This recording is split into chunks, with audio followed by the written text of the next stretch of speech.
हम लोग जान रहे हैं अम्ल, जिसको अंग्रेजी में कहते हैं एसिड। एसिड जो है एक ग्रीक अक्षर एसिडस से बना है, जिसका अर्थ होता है खट्टा होना। जिसका अर्थ क्या होता है? खट्टा होना। यानी हम लोग सामान्य परिभाषा एसिड यानी अम्ल का ऐसा भी दे सकते हैं कि वह पदार्थ जो स्वाद में खट्टा हो क्या कहलाता है? अम्ल कहलाता है। लेकिन एक वैज्ञानिक थे आर्हेनियस, उन्होंने बताया कि अम्ल वह पदार्थ है जो जलीय विलयन में हाइड्रोजन आयन प्रदान करता है। क्या कहेंगे उसको? जो जलीय विलयन में क्या देता है? Hydrogen ion. इसको हम लोग इस तरह से H+ आयन भी लिखते हैं, तो वो कहलाता है अम्ल, है कि नहीं? जैसे आप उदाहरण में लिख सकते हैं HCl हो गए, HNO3 हो गया, H2SO4 हो गया, H2CO3 हो गया। इसी प्रकार से और भी बहुत सारे अम्ल हैं, ठीक है, जैसे हाइड्रोक्लोरिक अम्ल, नाइट्रिक अम्ल, सल्फ्यूरिक अम्ल, ये कार्बोनिक अम्ल। इसी तरह से और भी अम्ल हैं जो कि H+ आयन जलीय विलयन में देते हैं।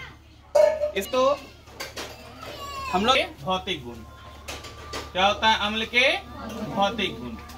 अम्ल के भौतिक गुण क्या क्या होते हैं जानिए। सबसे पहला एक चीज तो हमारे पास आ गया कि ये स्वाद में क्या होता है? खट्टा होना। हम लोग क्या कह सकते हैं? ये स्वाद में क्या होता है? खट्टा होता है। दूसरा हम लोग कह सकते हैं कि इसका pH वैल्यू है ना, pH मान 7 से कम होता है। अम्लीय विलयन वही ना होता है जिसका pH मान 7 से कम होता है, एक वो हो गया। फिर और भी ले सकते हैं कि यह नीले लिटमस पत्र को क्या करता है? लाल कर देता है। नहीं, नीले लिटमस पत्र को क्या कर देता है? लाल कर देता है। ये भी ले सकते हैं। इसके अलावा अगर हम लोग और भी देखें, देखिए 3 आया। एक आ गया आपका स्वाद में खट्टा होना, क्या आ गया?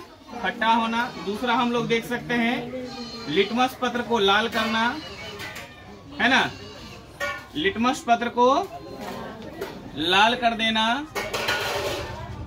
और एक और ले सकते हैं,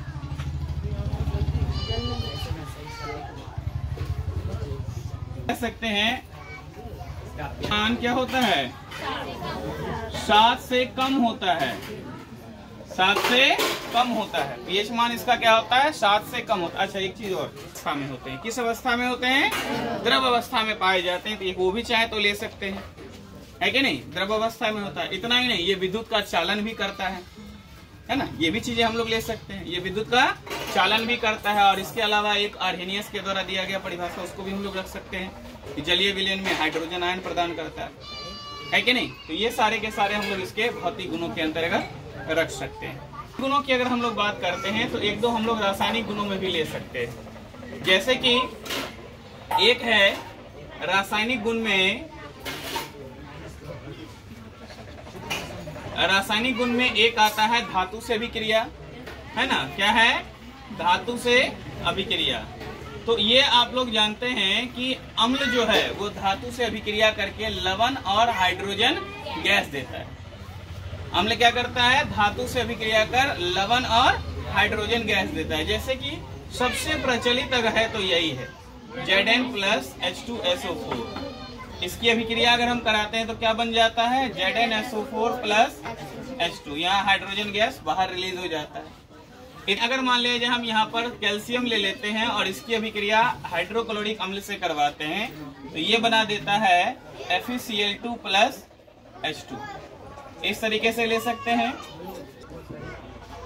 तो दूसरा देख सकते हैं, देखेंगे तो भस्म के साथ अभिक्रिया, है ना, भस्म से अभिक्रिया। अगर हम लोग भस्म से अभिक्रिया करा देते हैं तो देखिए क्या आ जाएगा कि अगर मान लीजिए हम अम्ल की अभिक्रिया भस्म के साथ करा देते हैं तो ये क्या बन जाता है? लवण और साथ ही साथ जल बन जाता है ना। लवण और जल देता है। ये अभिक्रिया आप पहले भी पढ़ चुके हैं उदासीनीकरण अभिक्रिया में, है कि नहीं? जैसे कि देखिए HCl ले लिए, NaOH ले लिए और ये अभिक्रिया करके क्या बना दिया? NaCl+H2O बना दिया।